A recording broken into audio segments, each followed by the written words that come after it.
오늘 하나님께서 우리에게 주시는 말씀은 요한복음 8장 3절에서 11절 말씀입니다. 신약 성경 요한복음 8장 3절에서 11절 말씀을 우리 함께 한 목소리로 읽도록 하겠습니다.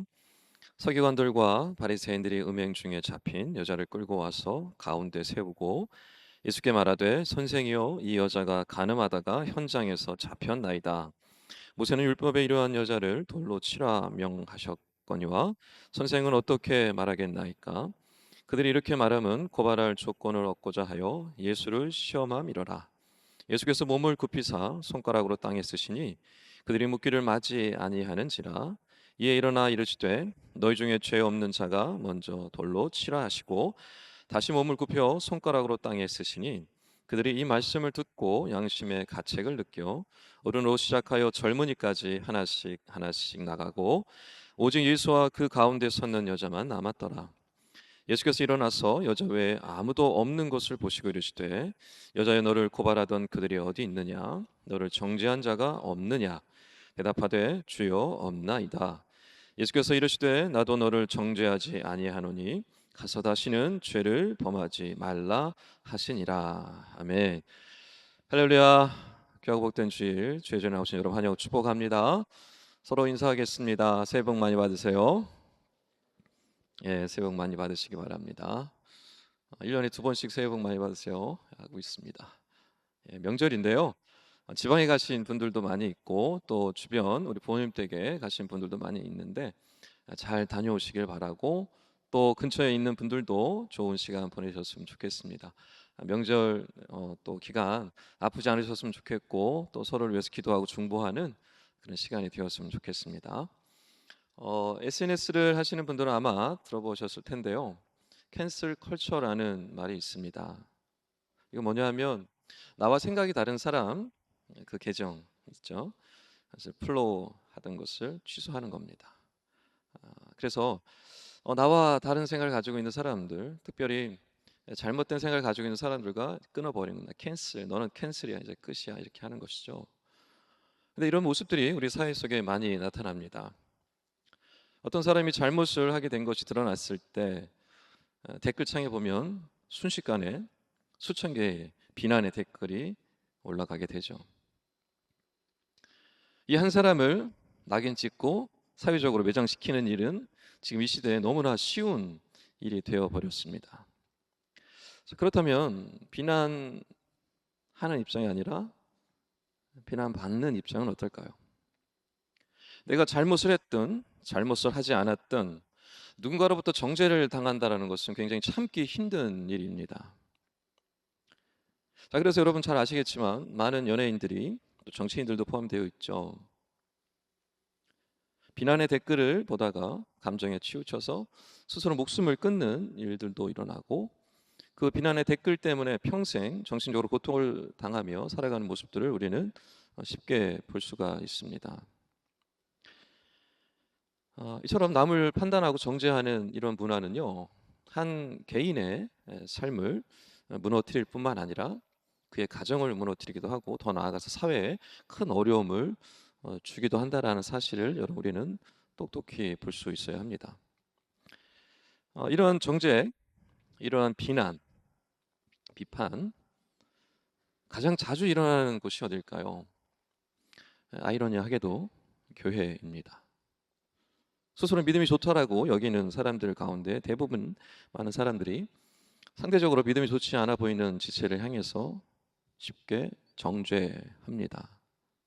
그 정죄 때문에 상처를 받고 수치심 때문에 교회를 떠나가는 일들이 참 많이 발생을 합니다.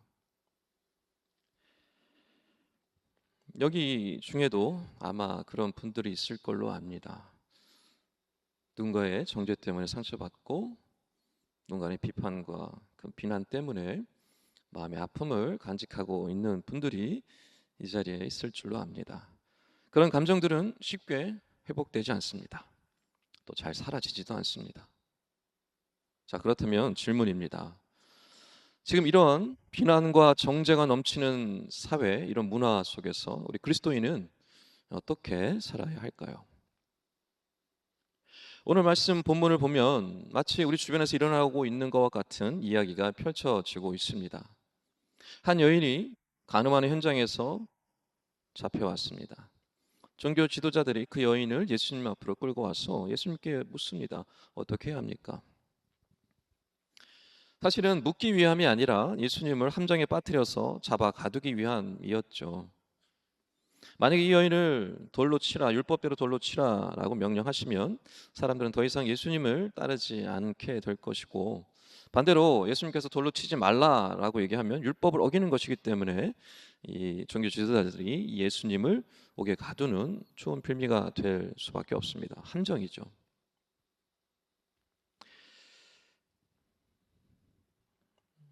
주변에 수많은 사람들이요, 이 상황 속에서 돌을 들고 여인을 쳐 죽일 준비를 합니다. 굉장히 팽팽한 긴장감 속에 있었죠. 그때 예수님은요, 전혀 뜻밖의, 생각지도 못했던 말씀을 해주십니다. 돌로 치라는 얘기도 안 하시고 돌로 치지 말라라는 얘기도 안 하십니다. 오늘 이 말씀은요, 정죄와 비난이 넘치는 이 세상 사회 속에서 그리스도인들이 어떻게 살아가야 하는지 새로운 패러다임을 제시해 주고 있습니다. 여러분들 중에 혹시나 정죄와 비난 때문에 상처받으셨던 분들이 있다면 오늘 말씀을 통해서 위로받고 회복되어지는 시간이 되시길 간절히 바라고요. 반대로 누군가를 쉽게 정죄하고 비난하고 판단했던 분들이 계시다면 오늘 말씀을 통해서 더 이상 정죄하지 않는 성숙한 그리스도인으로 변화되어지는 귀하고 복된 시간이 되시길 간절히 축원합니다. 자, 우리가 살펴볼 텐데 남을 함부로 정죄하는 그런 모습들이 우리 가운데 있다면 생각해 봐야 할 것이 있습니다. 첫째, 부끄러움을 알아야 합니다. 부끄러움. 오늘 본문의 말씀 보면 4, 5절인데요. 종교 지도자들이 예수님께 그 여인을 데려옵니다. 예수요, 이 여인을, 간음한 이 여인을 당신은 어떻게 하겠습니까? 모세의 법에는 돌로 쳐 죽이라고 하여 있는데 당신은 뭐라고 말씀하시겠습니까? 라고 질문합니다. 여러분, 이 질문을 하고 있는 종교 지도자들의 모습을 한번 가만히 곰곰이 한번 살펴보시기 바랍니다. 이 사람들의 모습은 어떻습니까? 자기들은 한 번도 죄를 져본 적이 없는 것 같이 의기양양한 모습입니다. 근데 가늠한 여인을 데리고 와서 마치 쥐잡듯이 이 여인을 아주 냉철하게 정죄하고 있는 것이죠. 근데 여러분, 한번 생각해 봐야 합니다. 간음은 여자 혼자가 저지르는 것입니까? 남자도 같이 저지르는 죄죠. 그럼 남자는 어디 있습니까? 이 종교 지도자들은요, 이 여자만 데리고 와서 이 여자를 가지고 얘기하고 있어요. 공의를 얘기하고 정의를 얘기하고 있는 사람들이 편협된 생각으로 판단하고 있는 것이죠. 여러분, 이 여인을 끌고 온 사람과 이 여인의 차이점은 뭘까요? 뭐 큰 차이점이 있을까요? 이 여인은 죄를 지음으로 드러났을 뿐이고 이 여인을 끌고 온 종교 지도자들은 죄를 지었음에도 불구하고 아직 죄가 드러나지 않았을 뿐입니다. 그 차이밖에 없어요. 근데 이 종교 지도자들은 어떻습니까? 자기 죄가 드러나지 않았기 때문에, 누구에게 들킨 적이 없기 때문에 스스로 의인인 척 이 여인을 쥐잡듯이 하고 있는 것이죠. 철저히 이중적이고 자기 모순적인 모습이 아닐 수가 없습니다. 마치 성경 말씀에도 이르고 있듯이 자기 눈에 있는 들보는 보지 못하고 남의 눈에 있는 티끌을 바라보며 비난하는 그 모습과 별반 차이가 없습니다. 자기의 부끄러움을 모르고 있습니다. 그래서 예수님께서요, 그들에게 부끄러움을 깨닫게 하시기 위하여 말씀 행하기 시작합니다. 6에서 7절 말씀에 보면 예수님께서요, 그 종교 지도자들의 고발을 들으시고 땅에 글을 쓰기 시작을 하십니다. 그리고 이렇게 말씀하십니다. 너희 중에 죄 없는 자가 먼저 돌로 치라 라고 말씀하십니다. 여러분, 예수님 땅에다 뭐라고 쓰셨을까요? 성경에는 구체적으로 나오고 있지 않습니다. 유명한 신학자들이 이런 얘기를 합니다. 아마도 그 종교 지도자들이 죄를 낱낱이 기록하셨을 것이다 라고 말하기도 하고, 어떤 학자들은 그 연인과 동침했던 간음했던 사람들의 이름을 낱낱이 적으셨다라고도 말씀합니다. 어찌되었든 예수님의 말씀을 들은 이 지도자들은 비로소 자기의 죄가 무엇인지를 깨달을 수 있었습니다. 이 여인을 끌고 오기 전까지는 그들은 자신의 죄를 알지 못했고 또 부끄러움도 알지 못했습니다. 그런데 예수님 앞에 나와서 예수님 말씀을 듣고 비로소 자기들의 죄를 볼 수 있었고 비로소 부끄러움을 깨달을 수 있었던 것이죠. 여러분, 마찬가지입니다. 예수를 만나기 전에는 우리는 부끄러움을 모릅니다.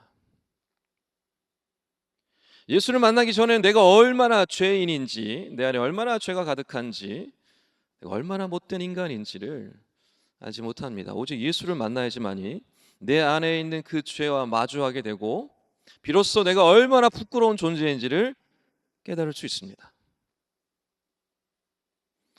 여러분, 예수님 만나셨습니까?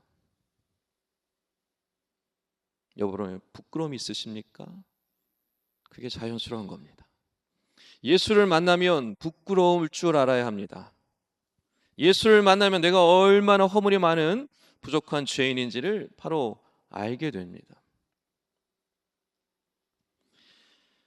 그래서 예수를 인격적으로 만나지 못하는 사람은 영적인 괴물로 점점점 진화되어져 갑니다.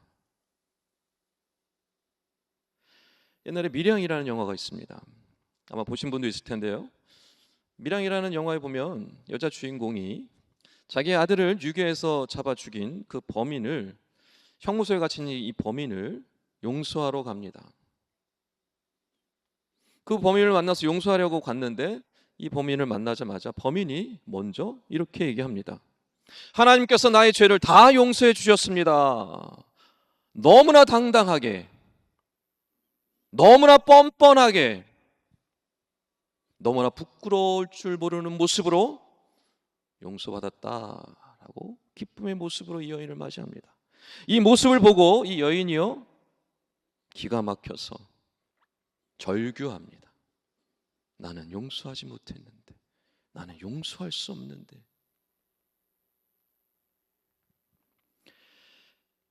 여러분, 주님은요, 우리가 주님 앞에 회개하고 용서를 구하면 주님은 우리를 용서해 주십니다. 약속해 주셨어요. 말씀해 주셨어요. 우리 용서해 주세요. 근데 여러분, 용서받았다고 해서 어디 가서 큰 소리 칠 만한 사람들은 아니라는 사실을 여러분 기억하셔야 합니다. 용서받는 거 굉장히 중요하죠. 용서받는 거 너무 좋은 일 아닙니까? 그런데 정말 양심이 있는 그리스도인은요, 어디 가서 부끄럼 없이 함부로 떵떵거리지 못합니다. 왜요? 내가 허물이 있으니까요. 내 죄악이 여전히 내가 보여지니까요. 부끄러울 줄 아니까요.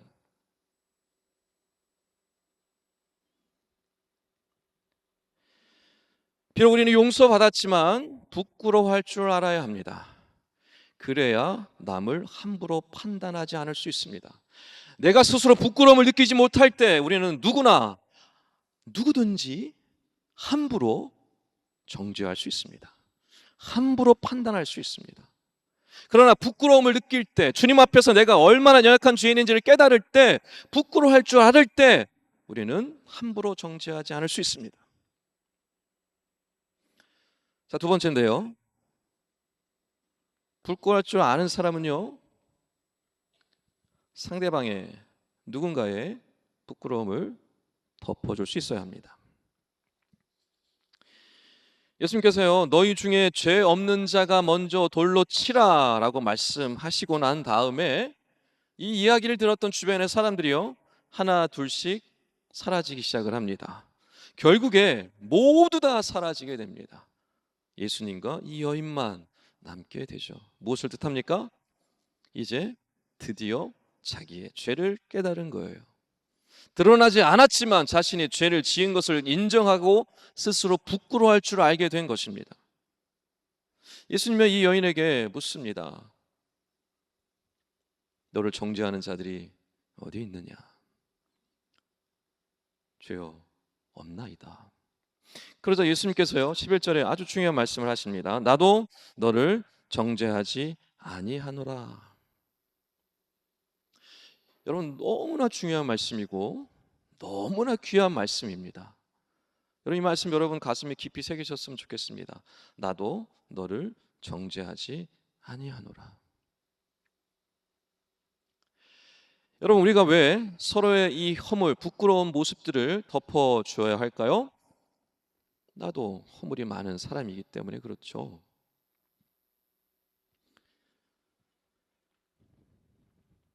여러분, 내로남불이라는 말을 들어보셨을 겁니다. 내가 하면 로맨스, 남이 하면 불륜이죠. 뭡니까? 인간의 자기 모순적인 모습을 잘 표현해주는 말입니다. 사람들은 대부분 내가 잘못하면 그것은요 그럴 수밖에 없었다라고 합리화합니다. 그런데 남이 잘못하면요 득달같이 달려들어서 너무나 차갑고 냉철하게 정죄해 버립니다. 그게 우리의 모습이죠. 다윗을 보면서 우리는 다윗을 정죄합니다. 충신 우리아를 전쟁터에 보내 죽이고 그의 부인 바세바를 아내로 취하는 그 다윗을 보면 우리는 정죄합니다. 어떻게 인간이 저럴 수 있을까? 왕이라는 인간이. 하나님은 어떻게 저런 인간을 사랑하실까? 어떻게 저런 인간을 사용하시지? 라고 의아해하기도 하죠. 근데 여러분, 정말 우리는 정죄할 만한 사람인지 곰곰이 돌아보아야 합니다. 예수께서 말씀하셨죠. 형제를 미워하는 자마다 이미 살인한 것이다. 여자를 보며 음욕을 품는 자마다 이미 가늠하였느니라. 여러분, 예수님의 말을 빌자면 우리는 어떤 사람들입니까? 이미 살인자, 이미 가늠한 자입니다.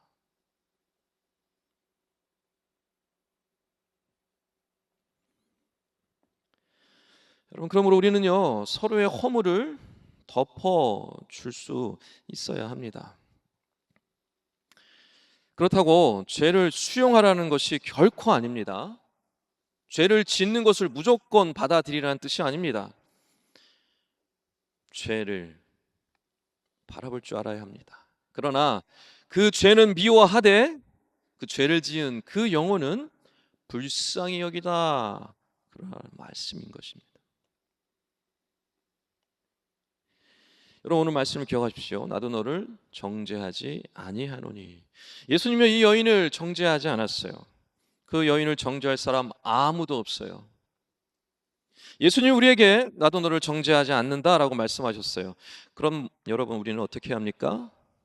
그 누군가를, 예수님이 정죄하지 않는 그 누군가를 정죄할 수 없는 겁니다. 교회는 완전한 사람들이 모이는 곳이 아니죠. 교회는 부족한 사람들이 모입니다. 쉽게 얘기해서 죄 용서받은 죄인들이 모이는 곳이 교회입니다. 그럼 우리는 이 가늠한 여인과 같이 허물이 많은 사람이라는 사실 기억할 뿐만 아니라 동시에 이 여인을 잡아 죽이려고 했던 그 종교 지도자와 같은 교만한 사람이기도 하다라는 사실을, 이 두 가지를 동시에 기억해야 합니다. 그래서 우리가 서로를 정죄하지 않고 또 우리가 허물을 서로 덮어줄 때 무슨 일이 일어날까요? 주님의 용서하심과 주님의 그 은혜가 우리를 통해서 흘러가게 되는 것입니다. 저는 싱크 공동체가 그와 같은 공동체가 되었으면 좋겠습니다. 주님이 우리에게 말씀하셔요. 나도 너를 정죄하지 않는다. 그런데 우리가 정죄하며 살아가면 되겠습니까? 안 되죠. 주님 말씀을 기억하셨으면 좋겠습니다. 주님이 나를 정죄하지 않습니다. 그러니 여러분 스스로를 정죄하지 마십시오. 그리고 다른 형제를 함부로 정죄하지 마십시오. 주님의 말씀을 기억하시기 바랍니다. 옆에 한번 이야기하겠습니다. 저도 허물이 많습니다. 진심으로 얘기하세요. 다시 한번, 정죄하지 않겠습니다. 마지막으로 여러분, 정죄하지 않으려면요, 무엇보다 주님의 은혜가 필요합니다. 12절 말씀에 나도 너를 정죄하지 아니하노니 가서 다시는 죄를 범하지 말라라고 예수님이 이 여인에게 말씀하십니다. 안타깝지만 우리는 이런 말씀을 들어도 또다시 반복해서 죄를 짓습니다. 넘어지고 또 넘어지는 것이 우리의 모습입니다. 그래서 우리를 정죄하는 존재가 있죠. 사탄입니다. 사탄은 끊임없이 우리를 정죄합니다. 우리는 죄를 짓는 당연한 존재. 너는 못된 인간이야. 야, 목사가 어떻게 그런 생각할 수 있어? 너 그러고도 목사야? 야, 목사 때려쳐야 되겠다 너. 이렇게 제 안에서 사탄이 끊임없이 저를 정죄합니다. 저는 그럴 때마다 주님의 은혜를 바라봅니다. 주님은 나를 결코 정죄하지 않는다라는 사실을 꼭 붙듭니다. 여러분, 이렇게 주님의 은혜를 바라보지 않으면, 주님이 나를 정죄치 않는다는 이 사실을 붙잡지 않으면 우리는 늘 정죄함 속에 패배자로, 낙오자로, 루저로 살아갈 수밖에 없습니다. 그 힘이 내 안에 있지 않습니다. 정죄받지 않을 수 있는 그 능력이 내 안에 존재하지 않습니다. 오직 예수님의 은혜만이, 정죄하지 않으신 그 주님의 사랑만이 나를 그 정죄 앞에 담대하게 설 수 있게 만듭니다. 로마서 8장 1절 2절 말씀입니다. 너무나 귀한 말씀이 아닐 수가 없는데요, 우리 다 같이 한번 함께 읽도록 하겠습니다. 그러므로 시작. 그러므로 이제 그리스도 예수 안에 있는 자에게는 결코 정죄함이 없나니 이는 그리스도 예수 안에 있는 생명의 성령의 법이 죄와 사망의 법에서 너를 해방하였음이라. 아멘. 할렐루야. 할렐루야. 여러분, 얼마나 귀한 말씀입니까? 더 이상 저를 정죄하지 않으신대요. 예수 믿는 사람, 예수 안에 거하는 사람 결코 정죄함이 없대요. 여러분, 이것처럼 귀한 말씀이 없습니다. 너무너무 귀한 말씀입니다. 여러분, 우리는요, 죄인이지만 용서받은 죄인이라는 사실을 반드시 기억해야 합니다. 그러나 동시에 한 가지 놓치지 말아야 할 사실이 있습니다. 주님의 은혜는 결코 값싼 것이 아니라는 것입니다. 여러분, 이렇게 귀한 말씀이 우리에게 전해졌을 때 우리는 자꾸만 잊어버리는 사실이 있어요. 아, 그렇구나. 용서받아서 이제 정죄함이 없구나. 아이고, 좋구나. 이것만 생각하는데, 정죄하지 않는 상황이 된 우리의 모습, 우리가 죄를 지어도 결코 그 죄로 말미암아 정죄하지 않는다는 이 사실이 어떻게 우리에게 주어졌는지, 그 하나님의 은혜가 얼마나 귀한 것인지를 우리는 함께 잊지 않도록 애써야 하는 것입니다. 여러분, 예수님이요, 여인을 향해서, 죄 지은 그 여인을 향해서 여자여 괜찮다, 괜찮아, 그럴 수 있다 라고 하셨습니까? 가늠한 여인을 보며 괜찮아, 괜찮아, 누구나 그럴 수 있어 라고 하셨나요? 아닙니다. 가서 다시는 죄를 범하지 말아라 라고 강력하게 말씀하셨어요. 왜 이렇게 말씀하셨을까요? 죄가 얼마나 심각한 것인지를 너무나 잘 알고 계셨기 때문이에요. 이 죄가 이 여인을 얼마나 고통스럽게, 얼마나 힘들게, 얼마나 그 나락으로 이끄는지를 너무나 잘 아셨기 때문에 말씀해 주신 것입니다. 다시는 죄를 범하지 말라라고 하는 그 메시지 안에는요, 이런 메시지가 들어있는 겁니다. 여자여, 네가 범한 죄는 절대로 용서받을 수 없는 죄야. 율법에 돌로 쳐 죽이라 라고 말씀하고 있어. 그러나 내가 너를 대신해서 돌을 맞으마. 내가 너의 죄를 대신해서 짊어지고 죽으마. 그러니 따라 두려워하지 말아라. 내가 너의 모든 죄를 용서하였단다. 이 메시지인 거예요. 여러분, 하나님께서 이 여인을 용서하셨던 것, 또 하나님께서 우리의 모든 죄를 용서하셨던 것, 그 근거는 어디에 있는 것입니까? 그 근거가 어디에 있는 거예요? 하나님께서 자기의 아들을 희생하셨기 때문인 거예요. 예수 그리스도께서 자기의 생명을 내어주셨기 때문에 된 것입니다. 그러니 그게 은혜가 아닐 수 없는 것이죠. 여러분, 은혜가 값싼 겁니까? 거저 주어진 건가요? 천만의 말씀이에요. 상상할 수도 없는 값을 치르고 얻은 것입니다. 그럼 여러분, 이것을 우리가 소홀히 할 수 있을까요? 그럴 수 없습니다.